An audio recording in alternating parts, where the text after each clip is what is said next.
Olá, amados do Senhor Jesus, a graça e a paz estejam sobre sua vida, amém?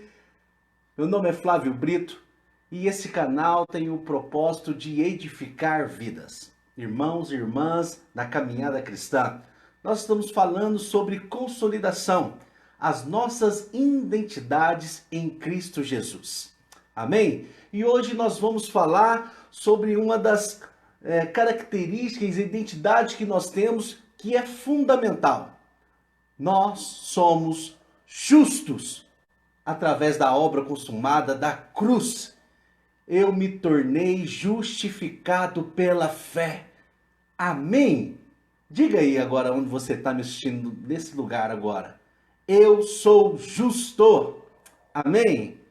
Antes de começarmos, gostaria que você inscrevesse aqui no nosso canal, ativasse o sininho das notificações, desse seu like, comentasse, amém? Isso nos ajudará a levar essa palavra àqueles que mais necessitam, amém? Amém! E antes de começarmos, eu gostaria de orar com você, abençoar o seu dia, a sua hora, a hora que você está assistindo esse vídeo, amém? Feche os seus olhos onde você está. Senhor Jesus, eu quero te louvar e te agradecer, Senhor, pela vida de cada irmão, de cada irmã que está compartilhando dessas verdades espirituais. Papai, em nome de Jesus, que através desse vídeo de hoje, meus irmãos possam ter a plena certeza que eles são justificados pela fé. Eles são justos. Em nome de Jesus, que essa revelação alcance o coração deles, no nome poderoso do Senhor Jesus. Amém? Bom, amados, você sabe que nós estamos compartilhando dessas verdades poderosas, que Cristo conquistou por nós na cruz do Calvário. E se nós perguntarmos qualquer pessoa, na rua, na sua família, ou onde quer que seja, se você perguntar para ela o que é um pecador, ela vai te responder que é aquele que comete pecado, que é aquele que está praticando práticas pecaminosas. Mas você sabia que essa não é uma verdade bíblica? Hein? Mas eu quero te dizer que nós não somos pecadores por causa disso. Somos pecadores porque nós herdamos o pecado de Adão. Lá em Romanos capítulo 5, versículo 19 diz: porque como pela desobediência de um só homem, muitos se tornaram pecadores, assim também, por meio da obediência de um só, muitos se tornaram justos. Bom, veja, a Bíblia diz aqui claramente que nós tornamos pecadores por causa do pecado de um só homem. Quem é ele? Adão. Por causa de Adão, quando ele pecou lá no Jardim do Éden, a natureza pecaminosa entrou no homem e nós nos tornamos pecadores. Mas você pode me dizer, mas isso é injusto, eu me tornei pecador por causa que Adão pecou lá no Éden. Sim, mas Deus é amor e é justiça. Veja, lá nesse mesmo texto de Romanos capítulo 5, versículo 19, ele diz que também pela obediência de um só homem, nós tornaremos justos, a saber, Cristo Jesus. Através da obra consumada da cruz, pela obediência de Cristo, ele cumpriu a lei, por isso ele foi o sacrifício perfeito. E hoje nós podemos contemplar a nossa natureza de justificados, pois pela fé, através de Cristo Jesus. Amém? Então você se tornou justo por causa da obediência de Cristo. Então o mundo pensa da seguinte forma: o mundo pensa que dar esmolas, ajudar os pobres, ajudar os enfermos, fazer algo bom para as pessoas vai tornar elas justas diante de Deus, vai fazer elas diferentes na frente de Deus. Mas isso é um engano. Você só se tornará justo se herdar a justiça de Cristo. Uma vez que você recebe essa justiça na sua vida, você já não é mais pecador. Assim como o ímpio não pode se tornar justo por causa das suas boas obras, você que é filho de Deus, quando você peca, você não é mais um pecador. Porque o pecado não pode alterar a sua posição de justo. Amém? Então nunca julgue a sua posição pelo seu comportamento, mas sempre julgue o seu comportamento baseado na sua posição. Isso não é uma licença para você pecar. Quero te dar um exemplo do que eu estou falando aqui com você. Digamos que eu não conheço a palavra de Deus. Por mais que eu possa praticar atos, como eu disse para você, de esmolas, de ajudar os pobres, isso não vai fazer eu justo diante de Deus. Mas vou dar outro exemplo. Eu recebi Cristo. Eu recebi pela fé toda obra consumada sobre a minha vida, a justiça de Cristo sobre a minha vida. E aí eu cometo um pecado, seja ele qual for. Isso não vai alterar a minha posição. Lembre-se, a sua posição não se altera. O seu estado sim. Então não importa o que você passe, a circunstância que você passa, a sua posição hoje é estar na posição de justificado pela fé em Cristo. Se você nasceu de novo, da água e do Espírito, e recebeu essa natureza no seu Espírito de Cristo, você é justo e nada mais pode te separar dele, e você se tornou justo diante de Deus. Não porque você mereça, mas porque Cristo conquistou na cruz. Porque a força do pecado não é a graça, mas sim a lei. Jesus mesmo disse que quem vos acusa é Moisés. Lá em Romanos capítulo 6, versículo 14, diz: porque o pecado não terá domínio sobre vós, pois não estáis mais debaixo da lei, e sim da graça. Aleluia! Então não é uma licença para pecar. Quando aquele que recebeu a graça, ele entendeu, ele é grato. Aquele que foi muito perdoado, esse muito ama. Aquele que recebeu essa natureza de Cristo, esse dom sobre ele não quer pecar mais. Ele nem aceita, isso não faz mais parte da natureza dele. Por isso que nesse texto de Romanos diz que o pecado não terá domínio, pois a natureza divina veio morar dentro de você. E você não fica mais sob o jugo da lei que acusa, mas você fica sobre debaixo da infinita graça. Aonde abundou o pecado, superabundou a graça de Deus. Então, Flávio, quem é justo hoje?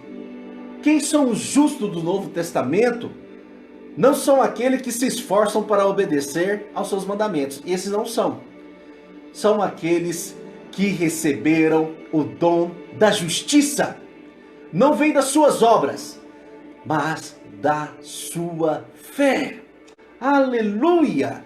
Romanos 5, versículo 17 diz: se pela ofensa de um só, esse Adão, reinou a morte, muito mais os que recebem a abundância da graça e o dom da justiça reinarão em vida por meio de um só, a saber, Jesus Cristo. Aleluia! Oh, poderoso demais esse versículo. Então a nossa justiça é um dom de Deus.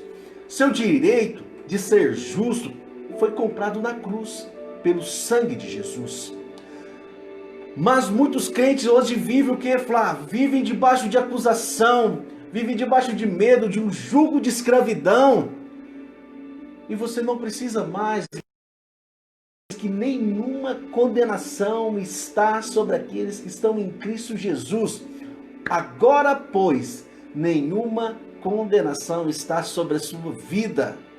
Quando você entende que você é justo e você entende completamente que você é perdoado, você não tem mais medo das coisas futuras, pois o verdadeiro amor que entrou na sua vida vai lançar fora todos os medos. Aleluia! Como recebemos então, Flávio? Como recebemos esse dom da justiça? Muitos crentes pensam que a justiça depende de você ser comportado, de você obedecer todos os mandamentos, de você agir do seu modo de falar, do seu modo de vestir, do seu modo... Isso é muito bom. Essas são coisas muito boas que nós podemos fazer, mas não depende disso. Quando o seu comportamento não é bom, logo você cai em condenação. Muitos caem, na condenação do diabo. O diabo, o nome dele é Satã, o acusador. Ele que acusa de dia e de noite. Amém? Mas a verdade da nova aliança é que você é justo pela obra consumada da cruz.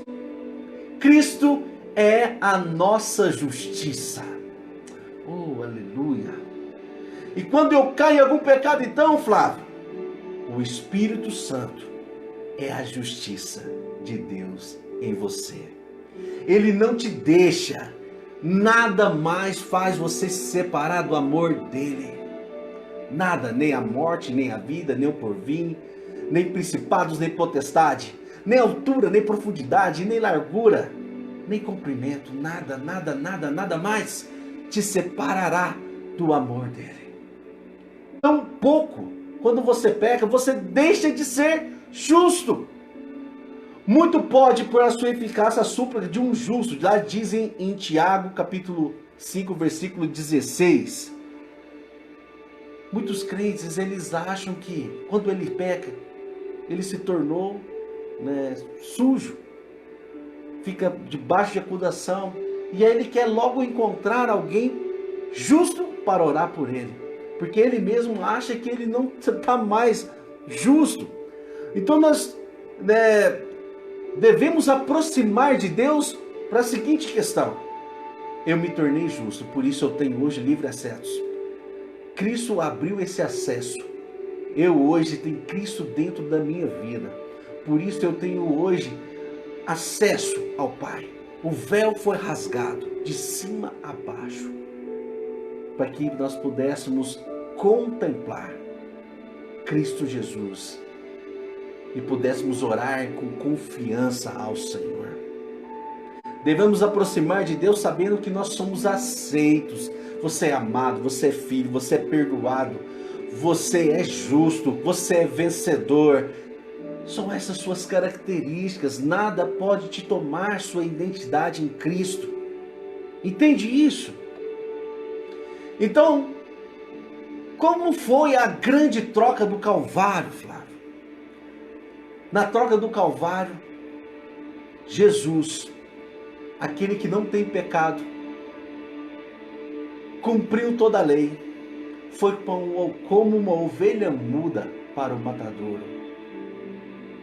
Se deu na morte, se entregou o seu espírito para a morte, ressuscitou. E hoje nós ressuscitamos juntamente com Cristo. Então o que acontece na troca do Calvário? Todos os nossos pecados, toda maldição, toda condenação, tudo aquilo que estava sobre nós, foi sobre Cristo. E toda a natureza de Cristo veio para nós, nós herdamos. Então nós somos unidos com Cristo. A nossa posição é a mesma dele. Nós estamos assentados juntamente com ele nas regiões espirituais. Quando você chega diante de Deus, Cristo está chegando junto com você. O céu só pode se abrir na pessoa de Jesus. Então você quer que céus abertos estejam sobre a sua vida? Traga Jesus. Ele é o caminho, a verdade e a vida. Ninguém pode ir ao Pai se não for através dele. Este é um princípio. Jesus mesmo disse Porque para você chegar diante do Pai hoje, tem que ser através dele. Ele é o mediador entre Deus e os homens. O ministério da reconciliação. É que Jesus morreu por mim e por você. Assumiu todos os nossos pecados na cruz. E nos deu a natureza dele. Nós somos hoje co-herdeiros juntamente com Cristo Jesus. O Senhor usa de representantes. Como nós recebemos o pecado lá de Adão, Adão foi o representante. Ele pecou, então todos se tornaram pecadores. Lá em Davi e Golias também eram representantes. Você sabe dessa história. Golias era um representante dos filisteus, dizendo e desafiava, e infamava, todos ali do exército de Israel, falando que não tinha algum homem para lutar com ele. Davi vê aquilo, fala: quem que é esse incircunciso filisteu está falando? Eu vou no nome do Senhor dos Exércitos. E você sabe, Davi derrotou Golias e ele foi o representante de Israel. Então ali não precisava de todos os exércitos entrarem em confronto. Os representantes, Davi representando Israel e Golias representando os filisteus, falou assim: quem perdesse a guerra, dessa batalha. O sumo sacerdote, lá no tabernáculo de Moisés, o que ele fazia? Dia na qual o sumo sacerdote entrava no Santo do Santo para aspergir sangue no propiciatório. E ele tinha que amarrar na cintura uma corda, de modo que, se Deus aceitasse o sacrifício, ele sairia do Santo dos Santos, onde depois no ato estava toda a congregação, ele erguia a mão e dizia que Deus tinha aceitado. Então, durante um ano inteiro, Israel sabia que os pecados estavam cobertos. Ele sabia que estavam perdoados. Mas se Deus não aceitasse o sacrifício, o sumo sacerdote era fulminado, era morto. E para tirar ele de lá, tinha que arrastar, puxar ele pela corda. Mas Israel ia saber que seria um ano difícil. Seria um ano de sem chuvas, de maldição. Eles sabiam que ia sofrer bastante. Na cruz, Cristo Jesus foi o nosso sumo sacerdote. Na cruz, ele recebeu todo o pecado do mundo sobre ele. E nós recebemos a natureza de Cristo sobre as nossas vidas. Então Deus hoje não tem alternativa se não te perdoar. Você pode falar: como assim, Flávio? Como você pode falar isso, que Deus não tem alternativa? Ele não tem. Deus é bom, mas Ele não nos perdoa por causa da sua bondade. Deus é misericordioso, mas a base do perdão dele não é a misericórdia. Deus nos perdoa com base na sua fidelidade e justiça. Deus não queria que nós vivêssemos inseguros. Dizer: nossa, agora o pequeno ali foi riscado o nome da vida. Como é que eu faço, Senhor Jesus? Não. Deus anseia que nós temos paz, graça, segurança na obra consumada. Então Ele mesmo fez uma aliança que perdoaria todas as nossas iniquidades, todos os nossos pecados, e jamais Ele se lembraria. Deus fez porque Ele é justo. Também usando no direito penal, nós sabemos, todos do direito que estudam direito, que fazem advocacia, eles sabem que um crime não pode ser julgado duas vezes. Então o seu pecado já foi punido lá na cruz. Então Deus é justo para te declarar hoje perdoado e justo. Ele não pode imputar, ele não pode julgar duas vezes o mesmo delito. Se você foi perdoado há 2000 anos atrás, você hoje recebe a natureza de Cristo. Lá em Romanos 3:26 diz: tendo em vista a manifestação da sua justiça no tempo presente, para ele mesmo ser justo e o justificador daqueles que têm fé em Jesus. Veja aqui, ele mesmo ser o justo e o justificador daqueles que têm fé em Jesus. Aleluia! Quero agora compartilhar com você as cláusulas da nova aliança. Esse texto é fantástico. Hebreus, capítulo 8, dos versículos 7 ao 12 diz: porque se aquela primeira aliança tivesse sido sem defeito, de maneira alguma estaria sendo buscado lugar para uma segunda. E é de fato, repreendendo-nos, diz: eis que vem diz o Senhor, e firmarei nova aliança com a casa de Israel e com a casa de Judá, não segundo a aliança que eu fiz com seus pais, no dia em que tomei pela mão para os conduzir até fora da terra do Egito, pois eles não continuarão na minha aliança, e eu não atentei para eles, diz o Senhor. Porque esta é a aliança que eu firmarei com a casa de Israel. Depois daqueles dias, diz o Senhor, na sua mente imprimirei as minhas alianças, também sobre o seu coração escreverei: eu serei o seu Deus e eles serão o meu povo. E não me ensinará jamais a cada um ao seu próximo, nem a cada um ao seu irmão, dizendo: conhece ao Senhor, porque todos o me conhecerão, desde o menor deles até o maior, porque para com as suas iniquidades usarei de misericórdia, e dos seus pecados jamais me lembrarei. Aleluia! Você pode dar um glória a Deus onde você estiver aí? O próprio Senhor diz que dos seus pecados, das suas iniquidades, Ele não se lembra mais. Então o próprio Deus diz lá na velha aliança que ela tinha um defeito.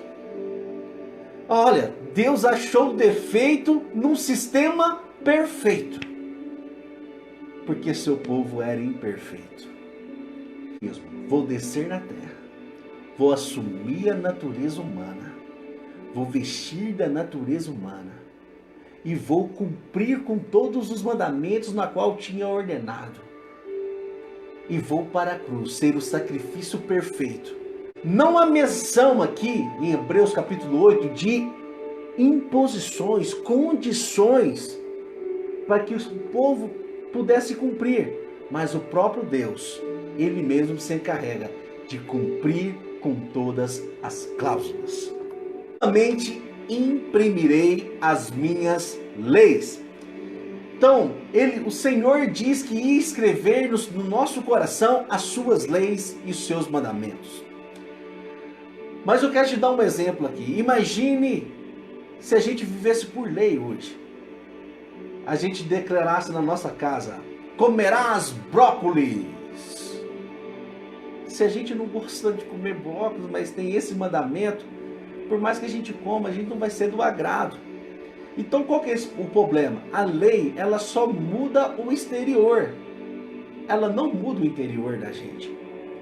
Mas quando eu tenho escrito, o Senhor imprime, gostar de brócolis, a gente come, isso já não é mais lei, porque já é do nosso agrado. E é isso que o Senhor faz. O problema da lei é que ela não muda o interior do homem. Vou te dar um exemplo aqui no casamento. Imagine um casamento na lei. Digamos que o primeiro mandamento seria: amarás o teu marido com todo o teu entendimento, com toda a tua alma. O segundo mandamento seria fazer comida para o seu marido todos os dias. E o terceiro: beijarás seu marido todos os dias. Então, vamos supor, eu chego em casa e minha esposa está com a janta pronta. E ela me diz: janta pronta. Segundo mandamento, fazer janta para seu marido todos os dias. Outro dia, chego do trabalho, ela vem me dar um beijo. Ela diz, terceiro mandamento, beijará teu marido. Veja, nenhum de nós gostamos. Aí eu pergunto para ela da seguinte forma, por que você está me beijando? Por que você fez comida? Ela fala assim, eu fiz porque é mandamento. Mas você queria fazer? Não, eu fiz porque é um mandamento. Veja, nenhum de nós gosta. Nem nós, que tem nos nossos casamentos, gostamos que o nosso cônjuge fazemos as coisas por obrigação. Mas tem que fazer por amor, por graça. Agora veja um outro exemplo, um casamento na graça. Digamos que eu chego do trabalho, minha esposa não fez a janta e eu, não se preocupe, querida, pode deixar que eu vou providenciar tudo, vou agora comprar no restaurante, mas se tiver fechado, passo no supermercado, compro os ingredientes, mas eu mesmo vou cozinhar para você. Aleluia! Isso é graça. Isso é quando eu não vivo mais debaixo de nenhum tipo de escravidão, mas escolho viver debaixo de uma vida agraciada. Amém? A segunda cláusula será, eu serei o seu Deus e eles serão o meu povo. A segunda cláusula é que o Senhor será o nosso Deus em todas as circunstâncias. Essa afirmação é poderosa, pois se estivermos doentes, Ele é o nosso Deus que nos cura. Se nós estivermos necessitados, Ele é a nossa provisão. Se nós estivermos com alguma necessidade, Ele é a nossa provisão. Quando o anjo veio falar para Maria sobre o Salvador, e colocar o nome dele de Jesus, Yeshua, o Salvador, é que Jesus é o nosso Salvador. Quando nós pregamos lei, nós dizemos às pessoas o que elas podem fazer. Mas quando eu prego graça, eu falo às pessoas aquilo que Cristo fez por nós. Então tem uma diferença aqui. Quando você tem uma pregação de autoajuda, dizendo 10 passos para que você possa ter um casamento feliz, muitos vão querer anotar e seguir aqueles passos. Mas, às vezes, esses passos não podem dar certo para determinados casais. Vou te dar um exemplo aqui que você vai entender melhor. Digamos que tem uma pessoa afogando em uma represa. Eu vejo aquilo, a pessoa está se debatendo toda, mas eu digo a ela, escrevi um livro, 5 passos para que você aprenda a nadar, e jogo para ela. Vai adiantar alguma coisa? Vai adiantar eu jogar o meu livro que eu estou ensinando ela a nadar? Ela quer que um Salvador que salve-a. É isso que o Senhor Jesus faz. Você não precisa de técnicas, caminhos de como salvar um casamento. Você precisa de um Salvador. Você precisa de Cristo entrar na equação e salvar. Então, se você precisa de salvação no casamento, Yeshua é o sozo, a salvação. Se você precisa de salvação nas suas finanças, Jesus é a salvação. Palavra sozo, salvação. Se você está enfermo hoje, Jesus é a sua cura. Amém? Terceira cláusula diz, todos me conhecerão, desde o menor até o maior, diz o Senhor. O conhecimento de Deus é intuitivo dentro de nós. Faz parte do nosso espírito, dos 3 aspectos do nosso espírito. Comunhão, intuição e consciência. Nós podemos ter comunhão com Ele em nosso espírito.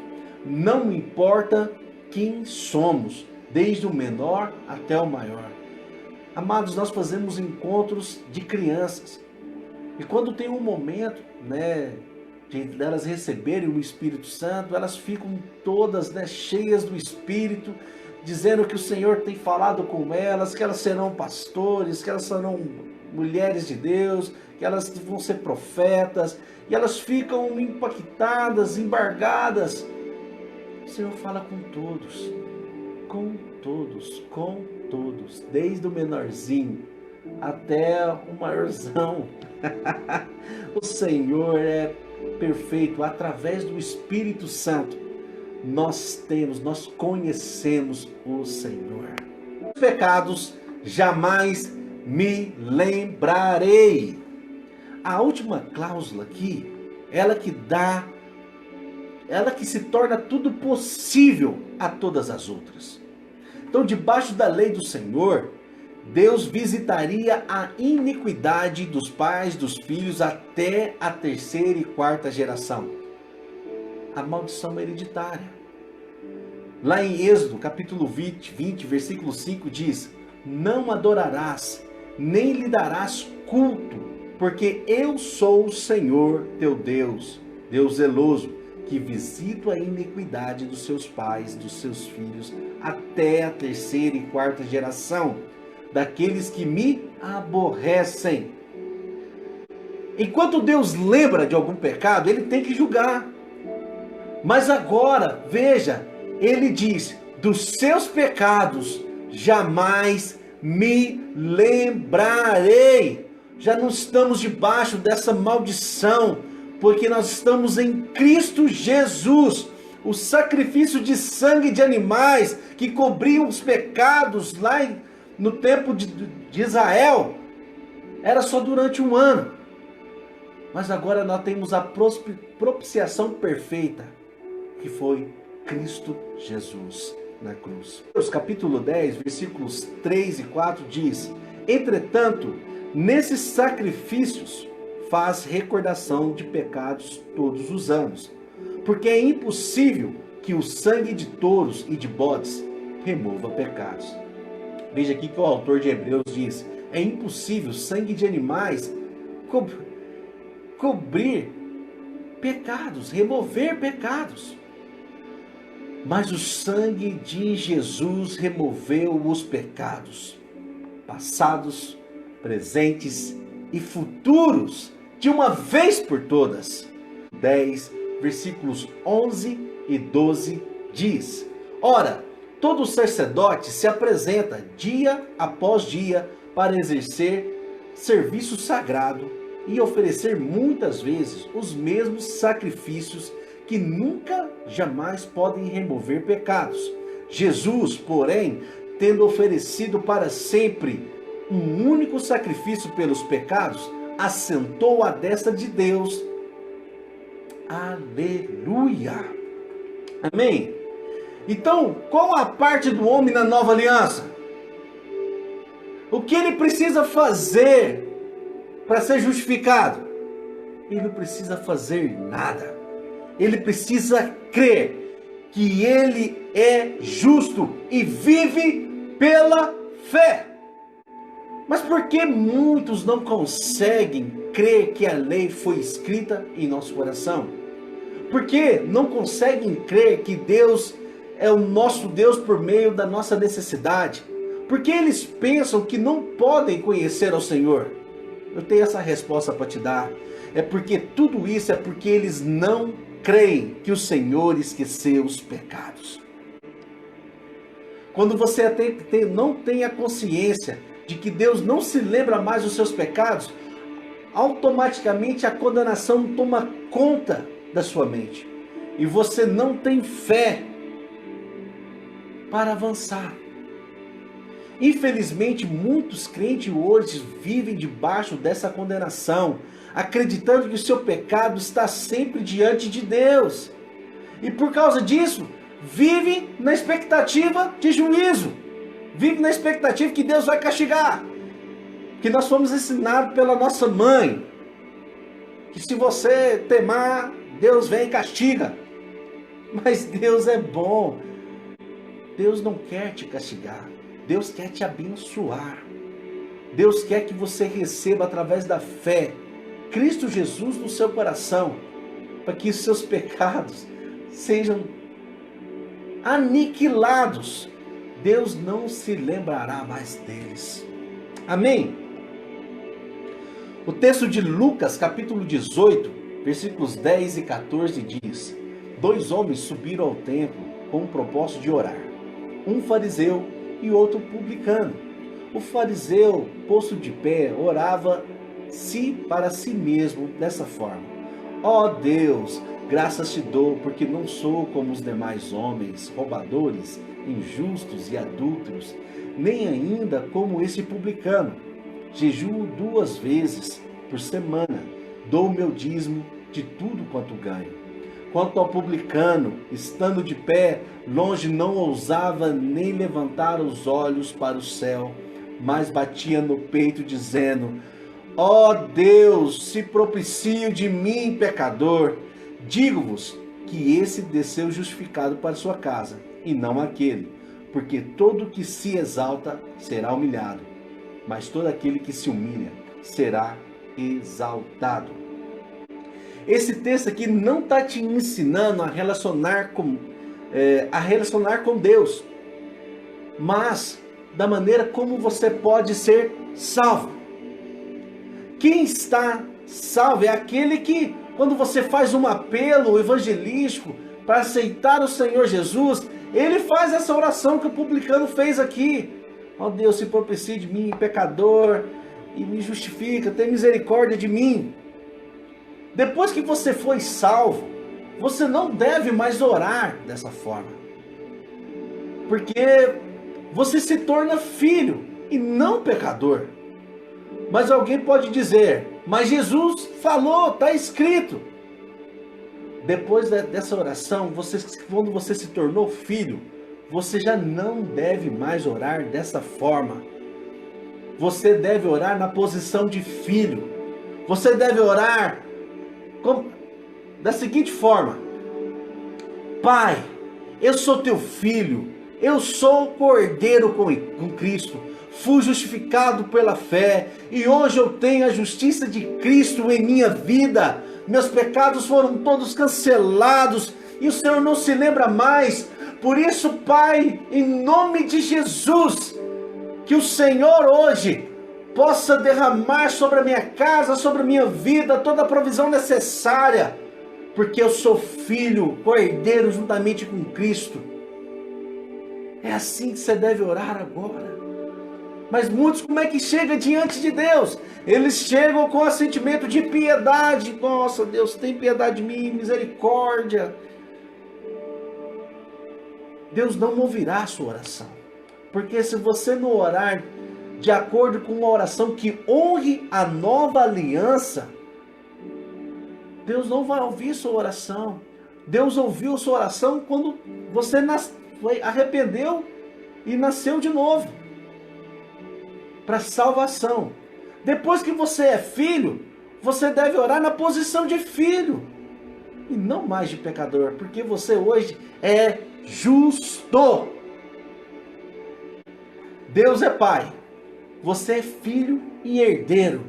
Você não é um herdeiro porque se comporta bem, você é herdeiro porque você é filho. O Senhor jurou que não se iraria mais contra nós.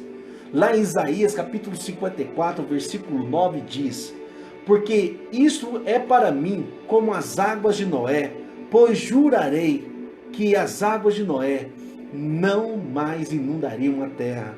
Assim eu jurarei, não mais me iraria contra ti, e nem te repreenderia. Veja o Senhor dizendo para nós hoje: não vou irar contra você. Eu quero que pela fé você aceite o sacrifício da obra consumada e seja filho, tome posse de todas as bênçãos espirituais sobre a sua vida. O Senhor se comprometeu em nos abençoar e nos dar um grande futuro. Em Jeremias 32:40 diz: farei com eles uma aliança eterna, segundo a qual não deixarei de fazer o bem. Porei o meu temor no seu coração, para que nunca se apartem de mim.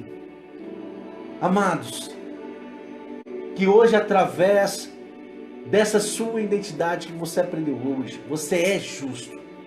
você ganhe revelação para assumir essa sua posição em Cristo Jesus.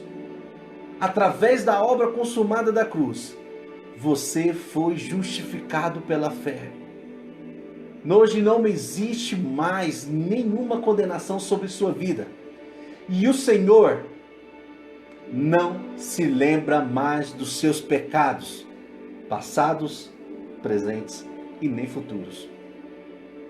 O Senhor escolheu te abençoar, derramar chuvas de bênçãos sobre a sua vida. Amém? Que através dessa palavra você possa ser tremendamente edificado no nome de Jesus. Amém? Bom, a gente vai ficando por aqui. Aproveite, se inscreva aqui no nosso canal, curta, compartilhe essa verdade com mais irmãos e irmãs e eu creio que eles serão tremendamente abençoados. Amém? Te espero no próximo vídeo, no nome de Jesus.